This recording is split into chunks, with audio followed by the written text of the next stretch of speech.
이 말씀은 너무나 이게 우리가 너무 잘 아는 말씀이죠. 씨 뿌리는 자의 비유. 근데 중요한 거는 이게 너무나 잘 아는 말씀인데 그 당시에 있는 성경을 안다는 사람들은 이 말씀의 비유를 듣고도 이해하지 못해요. 신기하죠? 이게 우리는 이 말씀을 뭐 어렸을 때부터 이렇게 유아부 다니신 분 계시지만 뭐 씨 뿌린 자의 비유 그림 보여주면서 막 돌짝밭에 떨어졌습니다. 이러면 안 돼요. 뭐 그러면서 뭐 30배, 60배, 100배요. 받으러 우리 손 들어보세요. 짜요. 야, 쟤를 사탕 줘라. 그건 안 하죠. 그건 안 하는데 저 같으면 사탕 줘라. 그래 사탕 줄 것 같은데 다 이렇게 쉽게 우리들은 지금 유아부도 이해할 수 있는 얘기를 그 당시에 성경을 깊이 파고 공부한 랍비들은 이해를 못해요. 하나님의 말씀이 이렇게 놀라운 거예요. 마음이 열린 자가 들을 수 있습니다. 성경의 말씀을 귀가 열린 자가 들을 수 있어요. 그래서 흔히 그러잖아요. 이게 부흥사님이나 이런 분들이 오시면은 설교할 때 자꾸 조는 사람, 딴짓하는 사람은 지금 들을 끼가 없는 사람으로 회개해야 된다고 막 그런 얘기 부흥사님들이 하는 거 들어보셨어요? 못 들어봤어요? 전형적인 부흥회를 안 참석하셨구나. 십자가 보혈 찬송가 한 30분 동안 부르는 그런 보혈 집회 찬송을 안 들어보셨구나. 그러면서 지나가면서 막 목에 수건 두르고 안수하면서 막 땀 닦으시면서 그런 집회를 안 다녀보셨구나. 아직 코리안 영성에 대해서 아직 많은 경험을 안 해보신 분이에요. 원래는 그 옛날엔 다 이렇게 목사님들이 이렇게 손수건이나 여기다 꽂고 이렇게 땀 닦으시면서 수건 누르고서 아이가 그냥 수건 누르고서 하면서 막 수건 막 닦고 막 수건 닦고 막 그걸 끝나고 이제 헌금 이제 100만 원 사람 1000만 원 사람 그거를 찬송을 안 해보셨구나. 전형적인 그런 할 말이 없네요. 그래서 이 말씀은 정말 우리가 이렇게 쉽게 이해한다는 거는 진짜로 얘기하면은 하나님의 은혜입니다. 랍비도 이해 못했던 거예요. 제사장도 아무도 이해 못했던 거예요. 그래서 제자들도 심지어 이해를 못해가지고 뭐라 그래요? 이게 무슨 말씀입니까, 주님? 주님께서 귀 있는 자를 들으라 하시니라. 귀가 없었던 거예요. 들을 귀가 없는 사람은 말씀을 들어도 변화가 안 되고 말씀을 들어도 열매를 못 맺는 그걸 지금 얘기하시는 거예요. 돌밭에 이제 씨가 뿌려집니다. 길가에 씨가 뿌려집니다. 근데 뭐라 그러냐? 기쁨으로 받대. 기쁨으로는 받아요. 이게 뭐예요? 우리가 말씀을 들을 때 믿음이 연약할 때도 기쁨으로 들을 수는 있어요. 그게 뭐예요? 때로는 은혜를 받습니다. 감동을 받아요. 그리고서 울기도 합니다. 제가 시애틀에 가서 형제들의 교회라고 시애틀에서 나름 큰 장로교회가 있어요. 거기 갔는데 그 목사님 설교를 너무 잘하시더라고. 설교를 참 잘하세요. 근데 이분이 설교를 잘하는데 예화가 너무 좋아. 제가 예화를 듣다 울은 적이 있어요. 그분이 예화. 성경 말씀 안 울었는데 그 예화가 그렇게 저는 같이 갔었던 기억나나? 그 한 아이의 뭐 오줌 사건을 얘기하시는데 그 얘기가 그렇게 눈물이 나. 그렇게 막 은혜가 오고. 우리가 이렇게 은혜를 잘 받을 때가 있습니다. 우리는 뭐 실은 은혜만이 아니라 때로 성령의 불을 받을 때도 있죠. 불을 받고 막 오늘 막 온몸에 막 틀어지는 고통과 기쁨을 느끼면서 오늘 정말 은혜 받았다. 갈 때가 있어요. 근데 중요한 건 뭐예요? 이 기쁨과 이 환희와 이 영광이 지속되지 못하는 거예요. 그게 돌짝밭이라는 거예요.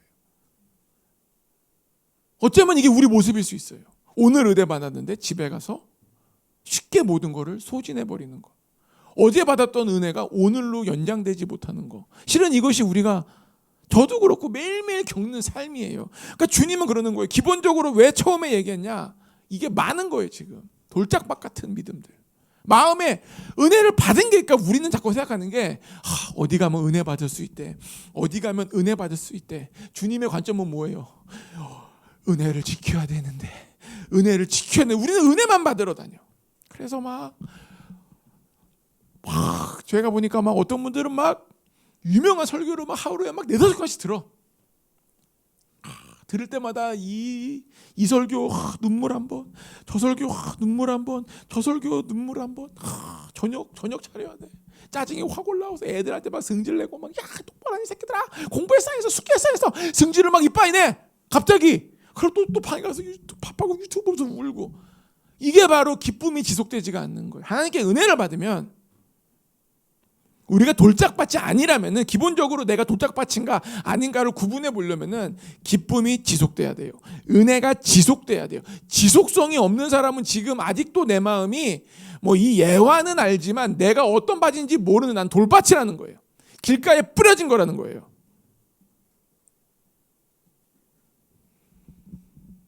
잠시, 정말 잠시 잠깐의 은혜에 만족하고 살면 안 돼요. 지금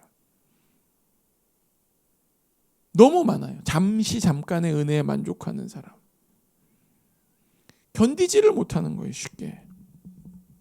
우리 신앙이 견디는 신앙이 돼야 돼요. 견뎌야 돼요. 근데 견디지를 못하는 거예요. 그러니까 이 얘기를 돌려 얘기하면은 적들은 우리가 무슨 밭이 되기를 원해요. 기본적으로 돌밭이 되기 원. 적들은 우리가 은혜 받는 걸 두려워하지 않아요. 은혜는 주님이 주시는 거라 예배 시간에 앉아 있고 뭐 하면 은혜를 받게 돼요. 만약에 여기서 막 몸이 너무 안 좋은 막 분이 나와가지고 갑자기 막 그 뭐야 나 아무것도 하면요 우리 다 여기 다 눈물 흘립니다. 다 눈물 흘려요 지금. 찬미예수 500, 300 찬미예수도 300 모르는 분이 있을 수 있어요. 300, 500을 보면은 중간에 예화가 있어요. 그 예화 중에 제가 기억이 나는 게 뭐냐면은 자기가 찬양 인도하러 갔대. 근데 저기 끝에서 막 어떤 한 자매가 막 박수 치는데 찬양하는데 자기 뺨을 때리더래. 그러니까 찬양 인도하는 분이 찬양이 안 되는 거야. 왜 뺨을 때리는지 생각해 보세요. 지금 여기 예배 드리는데 별이가 뺨을 때리고 있어. 앞에서 막 박자 맞춰서 그것도. 그러니까 막 앞에 사람이 안 보려고. 근데 신경 거슬리는 거야. 근데 그래가지고 예배가 다 끝나고 너무 스트레스를 받은 거야. 그래서 나중에 가서 물어봤더니 그 자매가 팔이 두 짝이 안 움직여서 너무 주님을 찬양하고 싶은데 팔이 안 움직이니까 이제 자기 뺨을 때리는 거예요. 이렇게.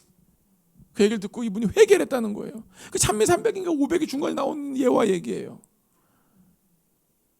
이렇게 하면 또 은혜 다 받아요. 근데 은혜 받는 적들은 우리가 은혜 받는 게 두려운 게 아니에요. 은혜를 지속 못하게 하는 게 적들의 목. 왜? 은혜는 하나님이 주시는 거기 때문에 적들이 막을 수가 없어. 그건 하나님의 권한이에요. 왜? 이 시간에 여기 계신 왕이 누굽니까? 하나님이세요. 그러니까 하나님이 주시는 은혜를 적들은 막을 수가 없어. 왜? 거기 막 보혈 떨어지는데 거기 들어가가지고 보혈 한 방 맞고 막 눈 다 없어지고 막 보혈 두 방 맞고 막 몸이 갈쪽해지고 역사가 있는데 그들은 여기 있지 않아. 어디 있어요?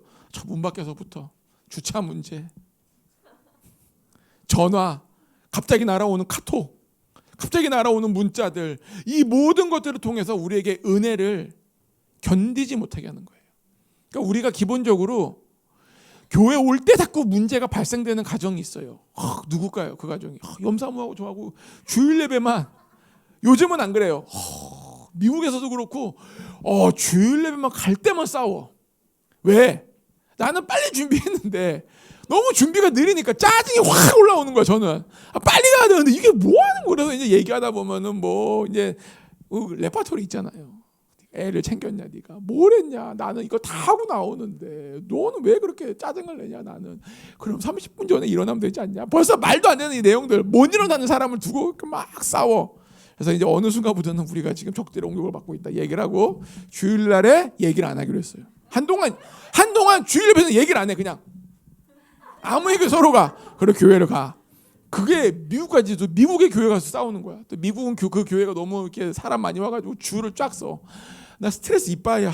줄을 쓰고 나 가장 싫어하는 기다리는 건데 줄을 쓰고 또 주차도 저 밑에 해가지고 걸어 올라오고 나. 그리고 또 늦게 가면요 교회가 꽉 차면은 또 저기 차로 10분 거리에 조그만 예배당으로 보내. 거기 가면 또 화면으로 예배드려. 나도 스트레스 막 여기는 난 여기는 어디고 여기는 무엇이고 여기는 어딘가 막 그랬단 말이에요. 그런 거예요.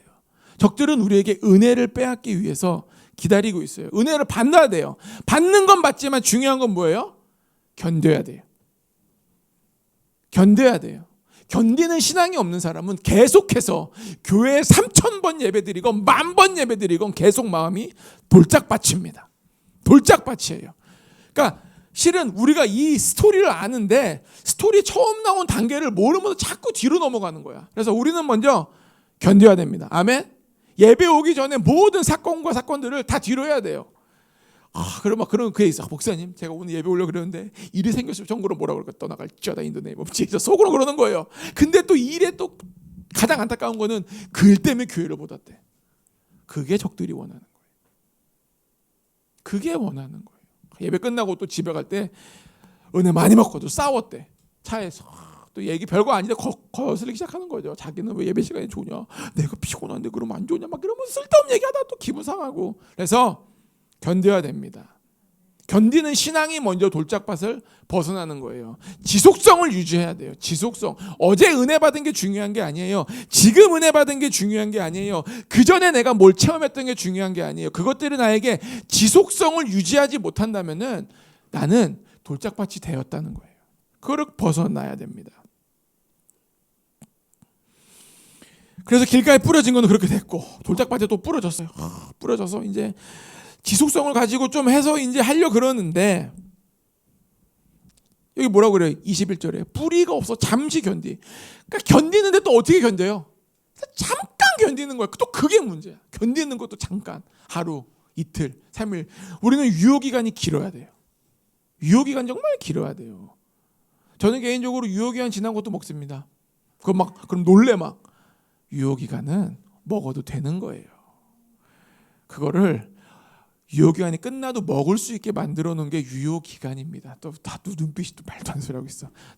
나중에 찾아보세요. 유효기간은 먹지 말라는 게 아니라 유통시키지 말라는 게 유효기간이에요. 그래서 나중에 한번 찾아보시면 알 거고, 그래서 우리가 유효기간이 굉장히 길어져야 돼요. 한 번 받은 은혜, 그리고 우리가 유효기간이 짧은 걸 누가 아세요? 주님이 알기 때문에 예배를 자주 드리는 거예요.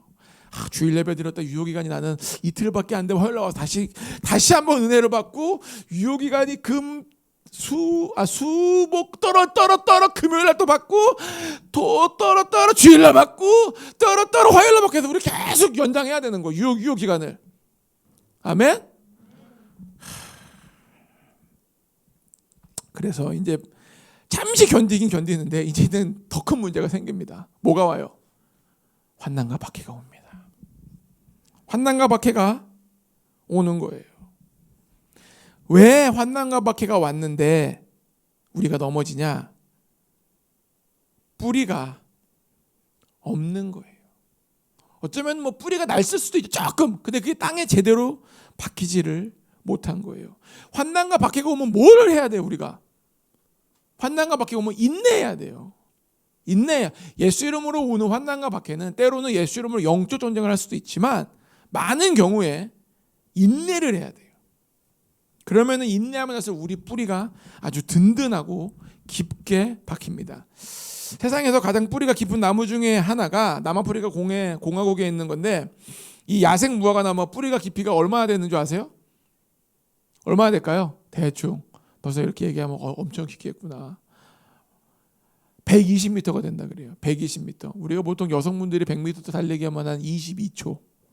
좀 빠른 분이 한 20초. 뭐 더 느린 분은 뭐 한 모르겠어요. 여성분들 제가 고등학교 때 이렇게 여고하고 우리 학교 같은 재단이라 달리기 하는 걸 봤는데 난리 나더구만. 이게 지금 달리기 아니라 배달부야. 왜? 뭘 배달, 좌우로 흔드는데, 이게 달리기는 원래 우리가 TV에서 보면 달리기는 어떻게 해요? 손을 이렇게 흔들잖아. 여자들은 막 이러고, 아니 내가 봤을 때도, 아니 이게 팔만 움직이도 봐봐요, 골반까지 틀어지는 거야. 이렇게 막 이러면서 뛰어가. 나는 옆에서 보면서 저게 지금 달리기인가? 난 무슨 배달부 같더라고. 기쁨의 환희 달리기 막 이렇게 뛰는 거, 이렇게.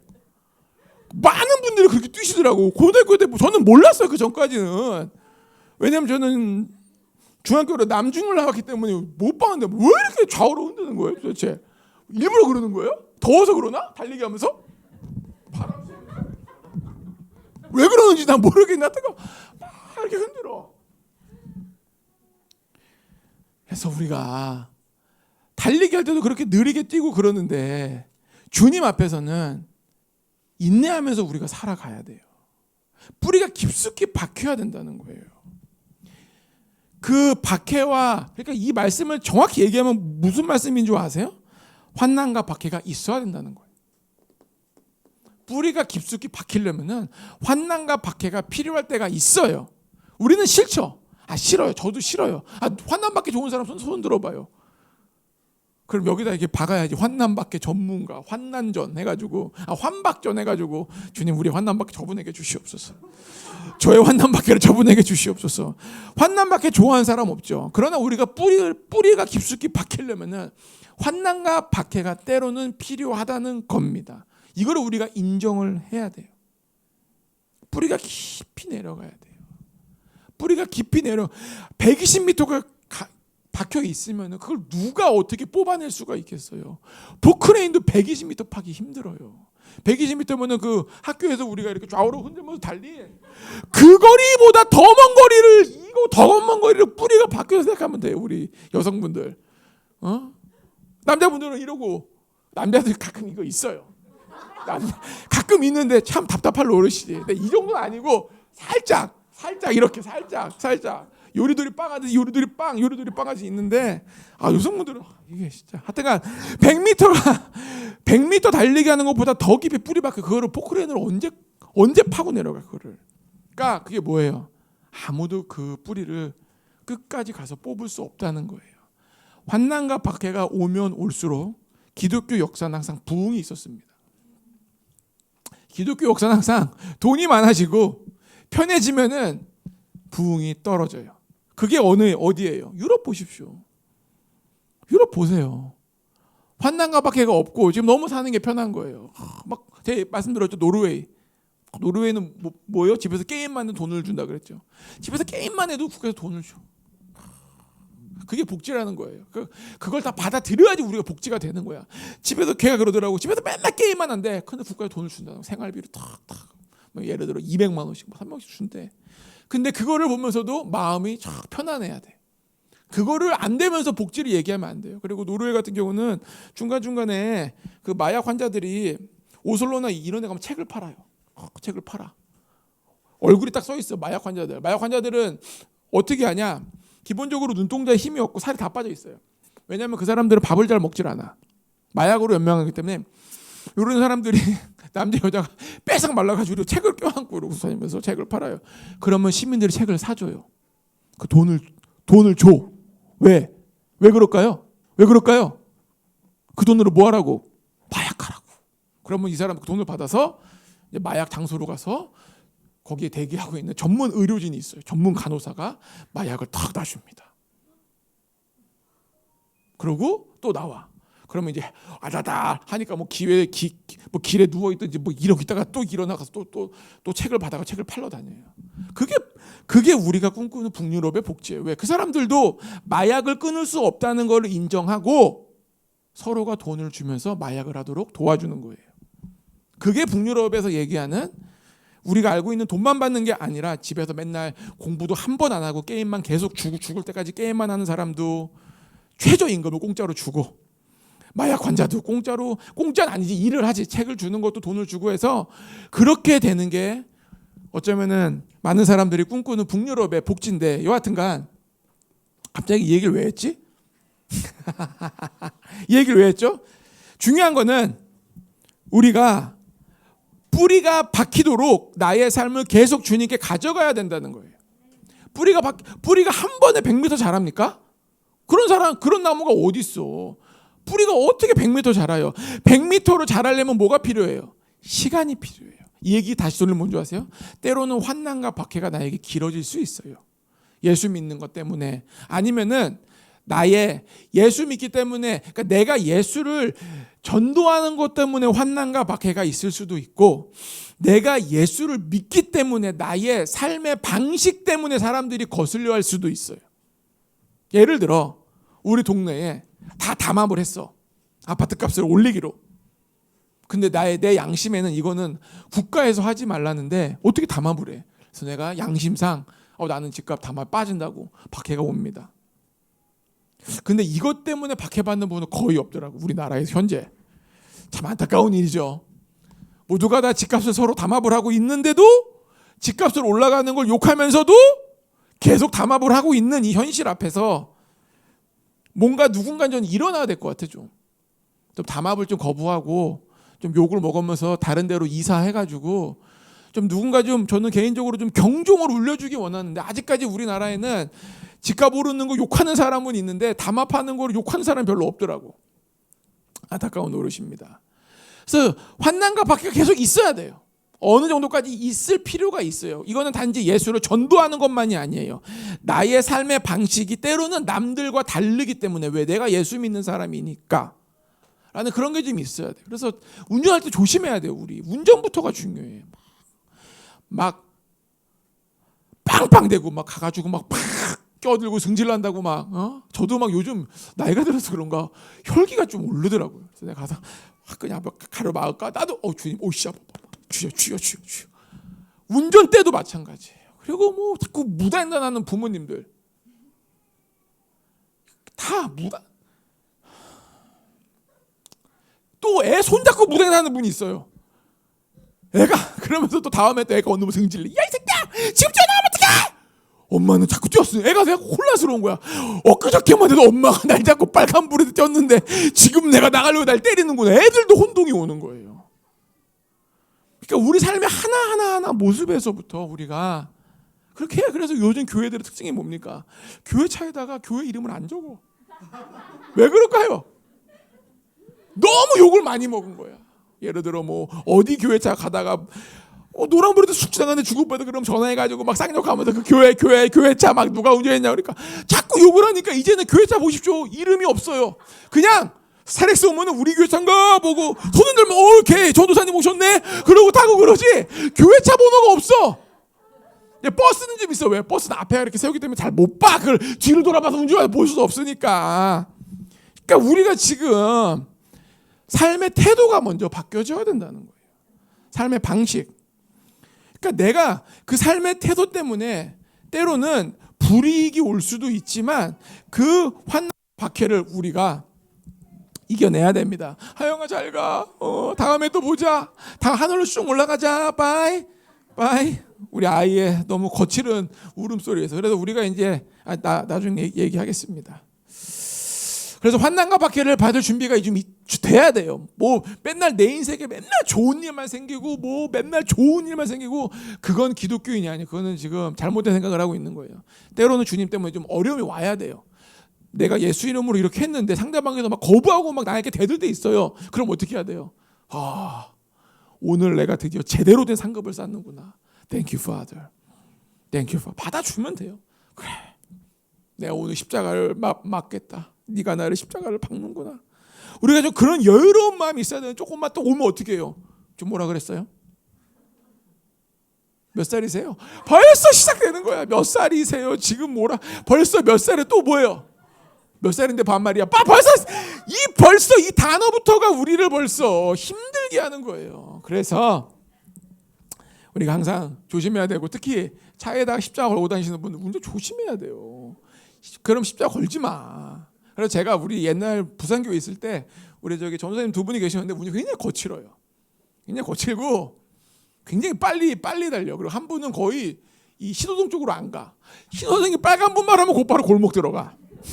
그러니까 우리가 아무리 계산해도 느린데 계속 그러고 사는 답답하니까. 그래가지고 제가 얘기했죠. 우리 그 당시에는 이름 붙일 텐데 우리는 붙이지 말자. 우리는 운전이 너무 험악하기 때문에 덕이 없는 운전자들이 있기 때문에 붙이지 말자 하니까 자기들도 다 붙이지 맙시다. 운전 버릇이 그렇게 무서운 거예요. 오늘부터 다 운전이 부드럽게 될지어다. 그리고 차에서 내리지 말지어다. 창문 내리지 말지어다. 창문 내리고 차에서 내리지 마세요. 내리려면 십자가 목에 이따만한 걸고 딱 내려. 그래가지고 그렇게 되게 축복합니다. 그리고 이제 우리가 뿌리가 깊이 박혔어요. 이제 좀 이제 돌짝밭에서부터 인내의 길이 좀 길어졌고 뿌리도 깊이 박혔어. 그러나 이제 마지막 통과 관문이 있습니다. 가시떨기인데 뭐냐? 염려와 재물의 유혹이에요. 자, 먼저는 우리 점검해야 돼요. 나는 이제 돌짝밭인가? 나의 도대체 은혜는 얼마나 가나 생각하고 돌짝밭이 부는 벗어나고, 두 번째는 박해와 환난이 오면 자꾸 짜증나는 사람들, 박해와 환난이 오면 자꾸 마음이 어려운 사람들, 박해와 환난이 오면 자꾸 눕고 싶은 사람들은 나는 아직도 침대랑 사랑에 빠졌거나 깨닫고 벗어나야 되고, 이제 마지막 단계가 있어요. 그게 뭐냐? 염려와 재물의 유혹이에요. 이 염려와 재물의 유혹이 정말 마지막 단계입니다. 실은 환난과 박해가 마지막 단계가 아니에요. 차라리 환난과 박해가 우리가 실은 이기기 쉬워요. 왜? 하나님은 나에게 오기를 주세요. 네가 나를 예수 믿는 것 때문에 이렇게 박해해? 죽이려면 죽여라. 난 교회 가서 예배 드리려다. 이런 오기가 생기는데 이 염려와 재물의 유혹은 오기가 안 생겨. 뭐가 생겨요? 고민이 생겨요. 딱 한 번만 이번에 받아볼까? 한 번이면 되지 않을까? 그러면서 쉽게 넘어지는 거예요. 재물의 유혹을 어떻게 이겨야 될까요? 염려는 둘째치고 나에게 한 번의 거짓말로 어마무시한 금액이 생길 수가 있어. 딱 한 번 거짓말하면 돼. 이런 유혹이 우리에게 오잖아요.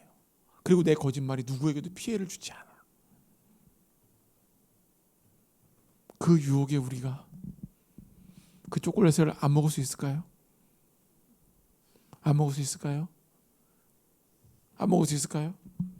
아무에게도 피해를 주지 않고 단 한 번의 거짓말이면 돼. 한 번이면 돼요. 안 먹을 수 있을까요? 지금이야 예수님의 이름 하지만 우리 다 오면 저도 그렇고 이 정도는 되는 거 아닌가? 우리 그런 유혹이 옵니다. 그래서 이거를 내 용기와 인내와 나의 그 정의감으로 이길 수가 없어요. 여러분 지금 정치하는 모든 사람이 다 정의감이 있는 사람이에요. 정치를 시작하면서부터 내가 이 나라를 말아먹어야 되겠다. 내가 이 나라에 있는 모든 사람으로부터 돈을 다 받아야 되겠다. 내가 이 세상을 대한민국을 말아보고 그런 사람 없어요. 다 그 자리에 가면은 그렇게 유혹이 심한 거예요. 다 넘어지잖아. 안 넘어진 사람이 누가 있어 우리나라에서 지금. 정의로운 척하는 사람도 다 넘어졌고 정의롭지 않다고 한 척한 사람들은 당연히 넘어지고 있고 안 넘어진 사람이 누가 있어요. 제가 정말로 예전에 노무현 대통령 진짜 지지했거든요. 노무현 대통령의 그 돼지 저금 동으로 해서 막 세상을 막 변화시켜야 되겠다. 그래. 지금 이 시대가 왔구나. 막 제가 대학교 가서 막 그런다고 제가 또 우리 어머님은 또 환상을 봤어요. 환상을 봤는데 노무현 대통령이 달구지를 끌고 가고 있다는 거예요. 그래서 우리 어머님이 야 노무현 되면 안 된다. 노무현 되면 달구지 한국 경제가 안 좋아질 거다. 다른 사람 뽑아야 된다. 막 그랬어요. 그래서 저는 속으로 그래도 뭐 경제가 나빠져도 사회가 정의롭게 되면은 나중에 10년 더 큰 열매가 있는 거 아니에요. 막 그랬거든요. 근데 알고 봤더니 노무현 대통령께서도 어쩔 수 없이 정책은 받을 수밖에 없었던 거예요. 왜? 나라가 그런 거예요. 그 유혹을 내가 아무리 정의롭다고 해서 그 유혹을 이길 수는 없는 거예요. 왜? 그것이 바로 인간의 나약함입니다. 아담과 하와가 죄가 없는 상태에서 하나님의 말씀을 거역하는 걸 보세요. 죄가 없는 상태에서 그렇게 넘어진 거예요. 우리처럼 죄가 있는 상태였으면 우리는 그냥 태어나자마자 선악과 나무 가서 우리는 그냥 먹는 상태고 아담은 그래도 죄가 없었으니까 부인이 얘기하니까 삐져대면서 우리 그럼 네가 먹으면 나 또 한번 먹어볼까 이렇게 된 거지. 우리는요 우리는 죄에서 그냥 오케이 선악과 오케이 예수 하나님 우리는 다 그런 거예요. 우리는 그러니까 아담과 하와 자꾸 얘기하면 안 돼. 우리 상태는 더 심각한 상황이에요. 다 인생이 그런 거예요. 아무도 이거를 쉽게 이길 수가 없습니다. 그럼 어떻게 이길 수 있냐? 우리는 하나님의 풍요로움을 믿어야 돼요. 하나님의 풍요로움을 내가 받아 누릴 수 있다는 이 믿음이 없는 한 제가 봤을 때는 이걸 이기기 너무 힘들어. 그 누구라도 쉽게 이거 이길 수 없어요. 나의 정의감, 나의 공의 그걸로 쉽게 이길 수 없습니다. 그걸 쉽게 이길 수 없는 게 우리가 어렸을 때부터 봐왔던 신문 1변 기사의 내용이에요. 인간은 할 수가 없는 거예요. 이건 아무도 할 수가 없는 거예요. 그래서 우리는 주님으로부터 오는 풍요로움을 믿어야 돼요. 그 풍요로움을 믿어야지만 이 재물의 유혹에서부터 우리가 주님을 믿고 따라갈 수 있습니다. 그래서 우리 주님을 신뢰하게 되는 거예요. 그래서 적들은 계속해서 우리에게 그러니까 이 얘기를 반대로 얘기하면은 적들이 우리에게 지금 뭘 주고 있는 거예요? 걱정, 염려, 근심을 계속 주고 재물의 유혹을 계속 주고 있다는 거예요. 근데 재물의 유혹보다 먼저 나오는 게 뭐예요? 염려예요. 염려가 뭡니까? 쉽게 얘기하면 걱정, 근심이에요. 걱정, 근심, 무거운 짐. 걱정, 근심, 무거운 짐 모두 떨쳐버리고 주님께 나가야 돼요. 근데 우리는 이렇게 걱정을 많이 하잖아요. 걱정이 좀 많으신 분 손들지 마세요. 손들지 마세요. 제가 원체 걱정이 많은 사람이에요. 원래는. 근데 주님의 은혜로 생각이 없어지면서 모르겠어요. 전기를 맞아서 그런 건지도 모르겠는데 그것도 은혜죠. 기억이 잘 안 나고 어제 대화했던 내용들이 오늘 기억이 잘 안 나. 누가 나를 이렇게 자극시켜줘야지 그때 그런 얘기했을 때 기억나는 거지. 전 아무 생각이 없어요. 주님의 은혜예요. 근데 생각하면은 저 지금 진짜로 여기 머리 다 빠졌을 것 같아. 왜냐면 우리 하나님 꿈꾸는 교회 이 수준들이 인생의 파도 수준들이 낮은 편은 아니시더라고. 굉장히 높은 편에 속하는 분들이 많이 계세요. 인생의 파도 수준들이. 그래서 다 빠졌을 텐데 주님의 은혜로 기억이 하나도 안 나. 누가 물어보면 언제 그랬더라? 그랬나? 주님의 은혜로 가는 거예요. 그래서 우리가 이 염려, 걱정 이것이 우리의 삶을 지금 망치고 있는 거예요. 실은. 왜? 열매를 못 맺게 하는 거예요. 그러니까 적들이 계속 뿌리는 거예요. 뭘 걱정? 야, 너 기뻐? 기뻐. 야, 네가 얼마나 걱정 많은데 너 봐라. 남편 생각, 자식 생각, 집 생각 다 생각해봐. 걱정이 한두 개가 아닌 거예요. 그리고 지금부터 10년 후 나 어떻게 살 수 있을까 걱정했는데 걱정 안 되는 분 누구예요? 10년 후 자기 인생 지금부터 걱정해 보십시오. 지금 연세가 지금 여기가 35 중반, 35대 여기는 25대인데 10년 생각해요. 10년 후에 내가 어떻게 될 것인가 생각해 보세요. 걱정 안 되는 사람이 누가 있어요? 다 걱정되지. 지금 젊은 세대들이 왜 이렇게 사는 게 힘듭니까? 왜 이렇게 힘들어요? 미래가 없는 거예요. 서울 살이 좀 하려고 그랬더니 서울에 올라왔어. 직장도 얻었어. 짜자잔 할 줄 알았지. 왜? 직장 얻기가 지금 너무 힘드니까. 짜자잔 할 줄 알았는데 계속 신문 1면에 뭐가 나와요? 집값이 올랐다. 집값이 올랐다. 집값이 올랐다. 그 얘기를 처음에 들을 때는 아무렇지 않게 여겼는데 계산을 한번 해보는 거지. 내 연봉이 얼마고 내 생활비가 얼마고 저축할 수 있는 금액이 얼마고 저축 금액을 10년, 20년 돌려보니까 어메? 야, 나 이거 연봉이 지금보다 100%가 올려도 집을 못 사겠네? 그 긴장감이 오기 시작하는 거예요. 그러니까 좌절이 오는 거죠. 염려가 오는 거예요. 나이 드신 분들은 100세 인생입니다. 잠깐만 내가 예순에 정년 퇴임하고 40년을 더 살아야 된다는 소린데 야 큰일이다. 또 그분들은 그분 나름대로의 걱정. 학생들은 대학 가기가 너무 힘들어졌다. 뭐가 직장 촉박. 그러니까 미래를 생각하는데 걱정이 안 되는 사람이 이 자리에 누가 있어요? 저도 걱정 시작하면은 개거품 물어야 됩니다. 저도 개거품 물어야 돼. 근데 주님이 뭐라 그래요? 염려하지 말라니까. 내 아빠가 누구예요? 우리 아빠가 누구예요? 하나님이잖아. 우리 아빠가 누구보다 높아요? 유엔 사무총장, 트럼프, 트럼프 지금 아니지. 조 바이든, 문재인 대통령 그 누구보다 높은 분이 누구예요? 우리 하나님이잖아. 그러니까 그 믿음으로 살아가는 거예요. 아멘? 우리 모두 그 믿음이 생기게 될지어다. 우리 아빠가 조 바이든보다 훨씬 높은 분이에요. 주님은 다 알고 계신 거예요. 그래서 사도 바울이 디모데에게 편지를 보냅니다. 이 디모데가 그냥 젊었어요. 이 당시에 나름. 젊었기 때문에 이제 사도 바울은 어떤 마음이에요? 자기가 젊었을 때 어떻게 살았어요? 제가 화요일 날 얘기 들었죠. 고린도 후서 쓰여진 배경 난리 난 거예요. 사도 바울 젊었을 때 사람들 다 말 안 듣고 개척교회 만들어 놨더니 개척교회 분파 갈라져가지고 사도 바울 나가라 그러고 난리가 난 거예요. 제가 자세히 말씀 안 드렸는데 고린도 후서 보면요. 나중에 뭐라는 줄 아세요? 야, 사도 바울은 추천서가 없어. 그러는 거예요. 이게 무슨 얘기예요? 거기 왔던 유대 크리스천인들인지는 모르겠지만 그렇게 추정을 합니다. 와가지고 추천서를 받아온 거야. 추천서에는 누구 인장이 있어요? 예루살렘 교회 저명하신 야고보님. 그 외에 유명한 베드로 쓰고 막 추천서가 도장이 꽉꽉 찍혀 있는 거야. 와가지고 다 그러는 거죠. 나 이거 추천서 가져왔다. 그러니까 사람들이 뭐야 이게 뭐야? 어머 이거 말로만 듣던 그분 추천서인가?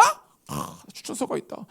막 얘기를 하는 거지. 야, 그래서 우리가 율법을 지키고 막 해야 되나 그러니까 옆에서 아니 사도 바울님이 그러지 말라 그랬는데 딱 그러는 거지.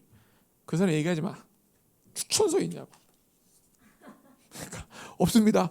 내 말을 들어. 추천서 딱 보여주는 거야. 그러니까 고린도후서 사도 바울이 뭐라 그래요? 내가 추천서가 필요하냐? 내가 이 영의 편지로 내 마음에다 써놨는데 내가 사도 바울이 얼마나 고통을 당했어요. 아니 자기가 가서 죽을 고생해가지고 교제 세웠는데 추천서 쪼가리 없다고 자기를 막 2단 3단 그러고 있는 거예요. 고린도 교인들이. 그리고 나중에 나오는데 사도 바울이 죽고 나서도 고린도 교인 계속 그러고 있습니다. AD 80년쯤에 쓴 편지에 고린도 교회가 아직까지도 분열 중이야. 그러니까 사람이 문제인 거예요. 말씀이 문제가 아니라. 아멘? 말씀 들으면서 저거 아닌 것 같다. 아니, 이게 문제인데 자꾸 사람들이 저 목사님 설교 들으면 은혜가 오고 나는 이분만 들어와서 은혜가 와. 잘못된 거예요. 하나님의 말씀은 여기도 있고 저기도 있고 저기 있는데 왜 그분만한테만 은혜가 올까요? 이거를 모르니까 사람들이 다 자꾸만 뭐 누구 설교 들으면 그분은 맨날 예화만 들고 뭐 말씀이 없어. 누구 하면 그분 설교는 막 너무 졸려서 내가 들을 수가 없어. 그럼 물어보죠. 그럼 누구 설교 들으세요? 그러니까요. 이 나라에 제대로 된 목회자가 없습니다. 제대로 된 목회자가 없는 게 아니라 제대로 된 내가 없는 걸 알아야 돼요. 내 종잡밭이 안 좋은데 자꾸만 남을 욕하는 거야. 그래서 찬양할 때도 마찬가지예요. 저는 개인적으로 이제 옛날부터 많은 찬양 집회를 다녔을 거 아닙니까? 미국 우리 저는 엄마와 같이 미국 가니 다 나나예요. 집회 참석이야 우리는. 여행 계획은 없어. 뭐 샌프란시스코에 뭐 게리 누가 온다 그래 샌프란 갔다가 또 워싱턴에 누구 온다 비행기 타고 워싱턴 갔다가 우린 쇼핑이 없어. 쇼핑은 누구만 해? 우리 엄마만 해요. 중간중간에 우리 엄마 가서 뭐 사고 영훈이랑 나랑은 피곤해가지고 가지 말고 좀 자자고 너무 피곤하다고. 그러면은 가면 찬양하면 찬양이 다 좋을 때가 없잖아요. 찬양팀이 다 좋진 않잖아요. 어떤 사람은 좀 재능이 없는데 찬양하는 사람도 있고 어떤 사람은 기름 부음이 없는데 찬양하는 사람도 있고 그리고 어떤 사람은 뭐예요? 자기 혼자 은혜 받아 찬양치고 있어. 할렐루야 할렐루야 하는 사람들은 다 혼자서 막 난리 난 거야 막. 그런 우리 알잖아요. 그러면서 막 밑에서는 막 이게 지금 예배가 좋은 건가 둘러보면 다 막 혼자서 막 야단 나고 막 여러 개 찬양팀이 있어요. 그럼 제가 어렸을 적에는 쉽게 판단을 했어요. 참 기름 부음이 없다. 참 예배가 별로다 여기는. 근데 제가 나중에 돼서야 깨닫는 게 뭐냐. 그 사람이 그날 힘든 일이 있어 왔을 수 있잖아요. 그날 뭐 누구하고 싸우고 왔든지 그럼 한번 하다 보면 안 좋은 날도 있잖아. 그런 마음으로 해서 쉽게 넘어가야지. 그 교회 찬양팀 은혜가 개뿔이지 거기. 방방 뛰기만 하고 뭐 아무것도 없어. 뭐 이렇게 좋은지 몰라 사람들은. 그렇게 쉽게 얘기하면 안 돼요. 그래서 저는 어디 가든지 은혜를 받기 위해 노력합니다. 찬양팀이 실은 제가 하더라도 막 뭐가 안 될 때가 있어. 제가 듣기에도 예배 드리다가도 그냥 앞에는 불인데 나는 냉동인간이야 지금. 앞에는 불이 왔어. 나는 냉동인간이야. 그럴 때 어떻게 하냐. 냉동을 넘어서 주님의 보좌로 갈 수 있는 믿음을 계속 키웁니다. 왜? 아니 앞에가 좀 냉동인간이면 어때? 내가 주님을 바라보면 되는 거 아니에요. 그런 마음이 우리에게 필요합니다. 특히 이렇게 잘 느끼시는 분들, 잘 예배 많이 들어보면 또 그게 또 민감해요. 또 예배 오늘 못 드리겠다. 이번 집회 찬양은 나 빠지고 말씀만 들으러 갈래. 주여. 우리는 그러지 맙시다. 우리 교회는 그 누가 오더라도 좀 앞에서 좀 이게 좀 안 돼도 다 믿음으로 뚫고 나가요. 그러니까 앞에가 안 되면은 내가 뚫고 나가고 앞에가 되도록 우리가 기도로 밀어줘야지. 벌써 막 안 좋으면 자리에 딱 앉아가지고 막 이렇게 삐때 앉아가지고 막 이런 분이 너무 많아. 진짜 너무 많아요. 제가 옛날에 말씀하면 건국대학교에 100주년 기념 무슨 천년 기념회가 뭐 있어. 거기 옛날에 그렇게 유명한 분들이 많이 와서 집회한다고 맨날 와가지고 막 집회하는데 밥을 같이 먹을 수가 없어요. 그때 건국대학교에서 밥을 먹잖아. 또 목사님들이 또 어디 나가서 또 이렇게 돈 쓰고 그러신 분 아니에요. 다 싸게 먹는단 말이야. 그 대학교 식당에서 쭉 앉아서 목사님들이 또 이제 거기 또 올 때 뭘 입고 옵니까? 목사님이 좀 알게 타양복을 입고 와. 그러니까 딱 보면 아니 학교 식당에 그렇게 양복 입은 남자분이 20명씩 앉아있는 테이블이 어디 있냐고. 학생 식당에 다 청바지 입고 오지. 앉아가지고 이렇게 먹으면은 처음에는 뭐 음식이 좀 맛없다 뭐 막 얘기하다가 결국은 뭐예요? 찬양이 별로다. 찬양이 참 그 팀은 별로야. 찬양이 계속 바뀌어야 되니까 그 팀은 별로야. 난 되게 좋았는데 막 그 팀 별로야. 기름 부음이 없고 막. 우리는 그런 얘기하는 거 하지 맙시다. 안 믿는 사람이 들으면 더 웃겨. 저분들은 뭔가 들었는데 막 계속 남욕만 하고 있는 거. 뭐 찬양이 별로다. 뭐 노래를 못 부른다는 거 음치하는 거야. 우리는 그렇게 하지 말고 우리는 누가 좀 오면은 다 격려해 주고. 그 사람이 힘들 수도 있잖아. 자기는 진짜 예를 들어 내가 지금 막 엄청난 부모님의 돌아가심의 슬픔을 안고 있는데 예배에 약속이 있으니까 왔을 수도 있잖아요. 우리는 모르지만 힘들 수 있잖아. 그럼 뭐 격려하고 그래야지. 뭐 이건 뭐 앉아가지고 재판관 아니야 재판관. 네가 은혜를 줄 수 있겠어 나에게? 네가 나에게 은혜를 줘봐. 그거 하다 되겠니? 이런 사람들이 지금 너무 많아 우리나라에. 네가 나에게 은혜를 끼쳐봐라는 자세는 절대 제가 장담하는데 은혜를 받을 수도 없고 받아도 짧아요. 겸손해야 돼요. 고린도 교회가 겸손하지 못해요. 사도 바울 그렇게 힘들어했던 거예요. 그래서 이제 사도 바울이 디모데에게 편지를 씁니다. 왜? 자기가 젊었을 때 어마무시한 고통을 당하잖아요. 막 매 막 5번, 막 배파선 3번, 막 추위, 더위, 강도 막 너무 힘들게 사역을 해서 디모데에게 편지를 씁니다. 뭐라고? 디모데전서 6장 7절부터 10절. 오늘 갑자기 주여 이해해 주십시오. 계획이 없어 그래요. 6장 7절부터 10절. 디모데 7절부터 10절. 번갈아 가면서 읽겠습니다. 우리가 세상에 아무것도 그러나 자족하는 마음이 있으면 경건은 큰 이익이 되느니라.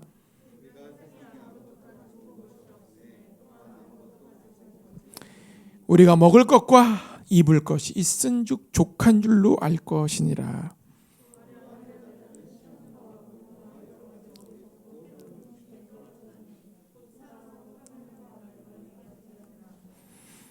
같이 시작. 돈을 사람 마음이 일만하게 뿌리가 되나니 이것을 탐내는 자들은 미혹을 받아 믿음에서 떠나 많은 근심으로써 자기를 찔렀도다. 이거예요. 이게 뭡니까? 먼저는 사도 바울이 이 디모데에게 편지를 쓰면서 목회에 대한 새로운 길을 제시해 주는 게 뭐냐? 먼저 너에게 먹을 것과 입은 것이 있으면 뭐 하라고요? 족한 줄로 알아라. 이걸 쉽게 얘기하면 뭐예요? 지금 너 살아가고 밥 먹을 수 있고 하면은 먼저 감사하라는 거예요. 먼저 지금 내가 먹을 것이 있고 옷이 있다. 그러면 먼저 감사하고 시작하는 거야. 그럼 누가 그러겠지. 이거 제가 먹고 싶은 게 아닙니다. 지금 그런 얘기가 없어요. 네가 먹고 싶은 걸 먹고 싶을 때, 네가 입고 싶은데 그게 얘기가 아니에요. 그냥 먹을 것이 있고 입을 것이 먼저 감사하라는 거예요. 그 감사로부터 시작돼야 돼요. 그럼 여기서 나오죠. 부하려하는 자들은 시험과 올무야. 그러면서 얘기하면 여러분 부하려하면 안 됩니다. 제가 얘기했죠 지난번에. 그 부하지 않을 거면은 애들 다 학교 보낼 필요도 없고 그냥 산에 가서 살아야 된다고. 기본 자세가 중요한 거예요. 기본 자세가 감사로부터 시작되지 않는 부는 결국 나를 망치게 돼요. 지금 주어진 내 삶에 감사가 주어지면은 내가 부를 받고 싶건 받고 싶지 않고 하나님이 부어주십니다. 필요한 만큼 부어주세요. 근데 감사가 없는 사람은 부가 와도 뭐예요? 또 감사가 없어. 나는 왜 이거밖에 안 옵니까? 더 줘. 저 사람 보십시오. 저 사람만큼 또 줘. 그럼 뭐래? 저 사람 보십시오. 또 줘. 저 사람 보십시오. 또 줘. 그럼 주님 뭐라 그래요? 그만 받아라. 그만 받아라. 야 너는 내가 어떻게 해야 되겠니? 저는 실은 결국 제가 보니까 경비행기 하나 타야 되겠습니다. 먼저 감사를 바탕으로 하면 삶은 기초로 해야 돼요. 감사에 기초하지 않는 삶은 항상 염려와 재물의 유혹에 넘어집니다. 열매를 맺을 수가 없어요. 지금 내가 무엇이 있냐가 중요한 게 아니에요. 내가 무엇이 없냐가 중요한 게 아니에요. 지금 나에게 주신 것들이 있냐가 중요한 거예요. 주님 주신 게 있습니까? 그게 작든 크든 있어요? 그럼 그것에 먼저 우리는 감사해야 돼요. 응? 감사의 마음이 없는 사람들은 계속 염려, 걱정, 근심이 오는 거예요. 나는 감사함이 넘치는 사람이 걱정하는 걸 본 적이 없어. 본 적 있으세요? 항상 불만이 많은 사람들이 걱정하는 거, 내일 일은 난 몰라요. 하루하루 못 살아요. 그러면서 맨날 걱정하는 거예요. 걱정이 많은 사람들은 30분, 10분도 걱정합니다. 왜 하지 말아야 되냐? 걱정과 염려는 결국 나에게 열매를 맺는 길을 차단하기 때문이에요. 그러면서도 걱정이 많은 사람들이 또 받기는 엄청 원해요. 주님 이것도 주시고 저것도 주시고. 왜? 걱정이 많기 때문에 이걸 방지하기 위해서 이것도 주시고 다 원하는데 실은 걱정이 많은 사람은 와도 중요한 게 온 줄을 모르더라고. 그게 걱정의 딜레마예요. 걱정인 사람은 와도 준 줄을 몰라. 근데 감사가 넘치는 사람은 조금만 와도 너무 감사해요. 여러분 생각해 보십시오. 우리가 자식 키우는데 자식한테 너 뭐가 필요하니? 아빠 이거 해주세요. 그래. 주면 애가 막 아빠 너무 고마워요. 사랑해요. 막 그러면 우리 어떻게 하고 싶어요? 야 그래? 야 이것도 받아라. 야 너 더 뭐 필요하니? 그런데 애가 야 이거 받아 그래. 애가 이거 안 되는데 난 더 많이 필요한데. 야, 감사가 없니? 이게 무슨 감사야 아빠. 난 이걸 원하지 않는다고. 그럼 우리 어떻게 해? 야 가져와 씨. 이 새끼가 야 방에 들어가. 이 새끼 그냥 애가 잘못 컸네. 애가 잘못 컸어. 지 엄마 닮은 거야. 막 그러면서 그러잖아 우리가. 그런 거예요. 주님의 마음이 그런 거예요. 아니 줘도 감사하지 못하는 뭐하러 더 주겠어요. 왜? 주님이 보기에는 실은요 우리가 100만 원이 있든 1000만 원이 있든 1억이 있든 10억이 있든 주님이 나의 공급자 되기 때문에 실은 우리 삶은 망쳐지지 않아요. 진짜 망쳐질 수 없어요. 돈 때문에 우리 인생이 망가지는 게 아니에요. 내가 돈이 중요시하게 생각하기 때문에 내가 망가지는 거지 돈이 없어서 망가지는 게 아니더라고요. 제가 진짜 돈이 중요했던 사람이에요. 우리 아빠로부터 교육을 다 받아왔어요. 제가 돈이 얼마나 중요한 건지. 그거를 깨신 분이 염사모님이 돈이 중요하지 않다는 걸 저에게 강력하게 얘기하더라고요. 충돌이 있었어요. 충돌이 있었는데 염사모 스타일을 따라가니까 너무 편한 거야. 있건 없건. 그러니까 내가 있건 없건이 별로 중요하지 않게 되니까 남이 부자인지 가난이 나에게 중요하지 않아요. 그래서 우리 성도님이 와도 나는 가장 걱정되는 분이 방에 들어오자마자 자기 썰을 푸는 분. 제가 실은 우리 남편이 어떤 분이고 제가 실은 이런 분이고 저에게 자기 막 썰을 막 계속 풀어. 그럼 저는 계속 긴장이 돼요. 이분은 왜 들어온 걸까? 상담하러 온 걸까? 자기 자랑하러 온 걸까? 너무 저는 불안해. 그런 분 방에 들어오면은. 제가 정말 좋아하는 분은 그런 사람인 줄 몰랐는데 알고 봤더니 진국인 사람들. 정말 제가 말을 안 하면 정말 신뢰합니다. 정말 신뢰해요. 왜? 자기를 막 이렇게 하는 사람은 뭘 원하는 거예요? 그러십니까? 이걸 원하는 거예요. 근데 이게 떨어지면 어떻게 돼요? 자리가 이동돼. 저기 가서 또 스포트라이트 받아.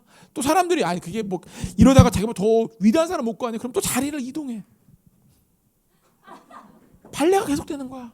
저쪽 발레, 이쪽 발레, 저쪽 발레, 이쪽 발레. 너무 불안해요 저는. 근데 그런 줄 몰랐는데 알고 봤더니 진국인 사람들. 왜? 제가 보니까 그런 사람들이 정말 신실함이 있더라고. 다 그런 건 아니에요. 그래서 우리는 말씀 그대로 먼저 감사하는 삶을 살아야 돼요. 그러면은 내 삶의 감사가 기초가 되면은 염려, 걱정, 근심, 재물의 유혹으로부터 우리가 점점 벗어나기 시작합니다. 그러면은 어떻게 됩니까? 그러면은 우리가 좋은 땅 옥토밭이 되는 거예요. 옥토밭이 되면 뭐라 그래요? 30배, 60배, 100배. 우리가 이 얘기는 많이 하는데 100배 된 사람을 주변에 많이 못 만나봤어. 많이 만나보셨어요? 못 만나봤잖아. 왜? 계속 우리가 저도 그렇고 넘어지는 거예요. 감사하다가 좌절하고 인내하지 못하고 너무 유통기한이 짧고 그거를 그래서 우리가 계속해서 주님께 나아감으로 말미암아 나를 성장시키는 게 중요한 거예요. 우리가 은사, 능력, 은혜 이 모든 것들은 결국 나의 성장과 연관이 돼야 돼요.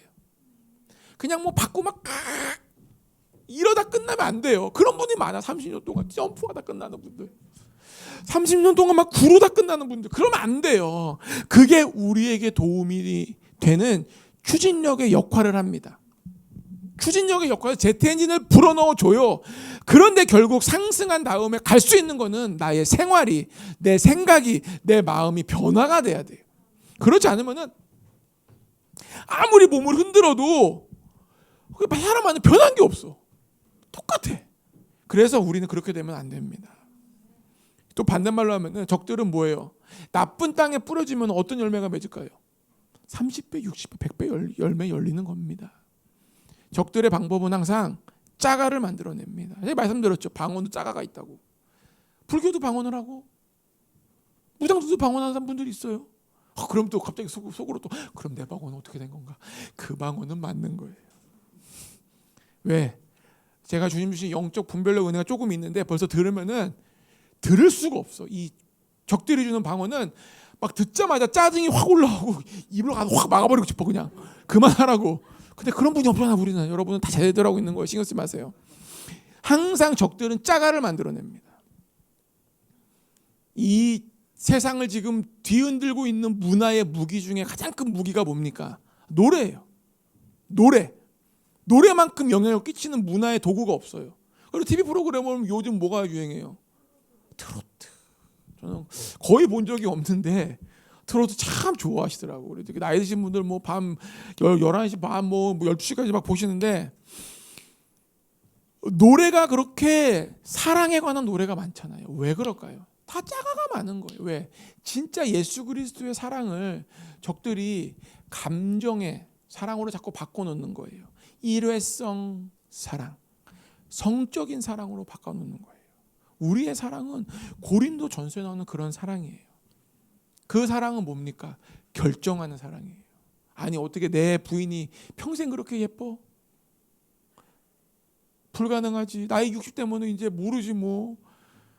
이제는 몸빼바지 입고 막 집에 막 지지직 끌고 다니면서 막 그 할머니들이 왜 이렇게 머리를 볶아요?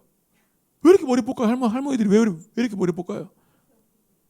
숱이 없고 머리를 좀 안 감고 머리를 안 만져도 되는 거. 그 볶은 머리는 그냥 이렇게 탁탁탁 치고 나서 탁탁탁 치면 똑같아. 다 이유가 있는 거예요. 숱이 없어도 있지만 얼마나 편한지 몰라. 어쩌면 우리 와이프도 20년 후에 이렇게 웨이브 볶을 머리 있죠. 이렇게 요걸 할 수 있단 말이에요. 여기 있는 많은 분 지금 웃고 계신데 20년 후에 다시 만나서 우리가 사진을 한번 찍어 봅시다.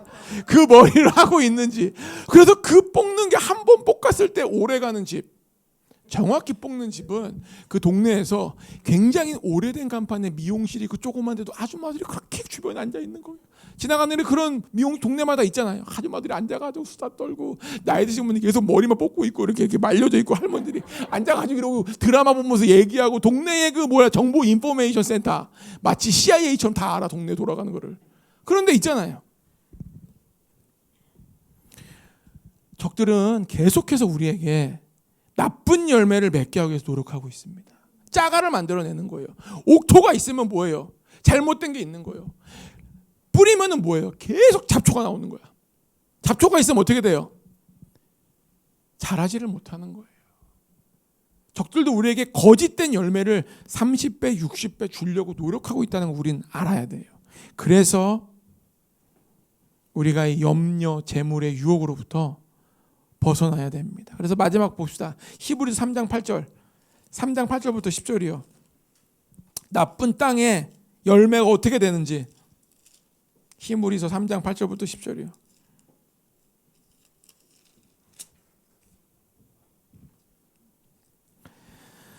같이 읽겠습니다. 시작. 너희 마음을 완고하게 하지 말라. 거기서 너희 열조가 나를 시험하여 증험하고 40년 동안 나의 행사를 보았느니라. 그러므로 내가 이 세대에게 노하여 이르기를 그들이 항상 마음이 미혹되어 내 길을 알지 못하는도다 하였고. 이게 결말이에요. 나쁜 땅에 있다 보니까 불기둥이 있건 구름기둥이 있건 기적이 있건 메추라기가 날아오건 다 의미가 없는 거예요. 결국은 미혹되는 거예요. 하나님의 역사를 보고 하나님의 기적과 이사를 보고 하나님의 돌보심을 봐도 결국은 내 마음이 미혹되는 거예요. 이 미혹되다가 헬라어로 플라논타이라는 말인데 뭐냐? 속다라는 말이에요. 계속 속는 거예요. 감사해야 되는데 불평하고 기뻐해야 되는데 짜증내고 내가 계속 주님이 원하는 기대와 반대 행동을 계속하는 거예요. 그러면서 또 주님께 원하는 건 많아. 이게 이 속임수에 빠진 사람들이 결국은 뭐예요? 죽는 거예요. 이게 바로 적들에게 속아서 30배, 60배, 100배의 열매를 맺는 사람입니다. 우리는 그 길로 가면 안 돼요. 반대길로 가야 됩니다. 저는 여기 계신 모든 분들이 오늘 씨 뿌리는 자의 비유를 통해서 결국 우리는 30배, 60배, 100배를 통하여서 주님 오시는 길을 예비하는 위대한 사람이 되기를 예수 이름으로 축복합니다. 자, 같이 기도하겠습니다. 나는 어떤 밭인가 주님께 좀 물어보고 이제 내가 벗어나겠다고 들었던 말씀을 생각하면서 내가 돌짝밭이면 유통기한을 좀 길게 하고 감사, 기쁨이 생기겠다고. 내가 가시밭에 내가 돌짝밭에 있다면은 내가 좀 더 깊이 뿌리 내리겠다고.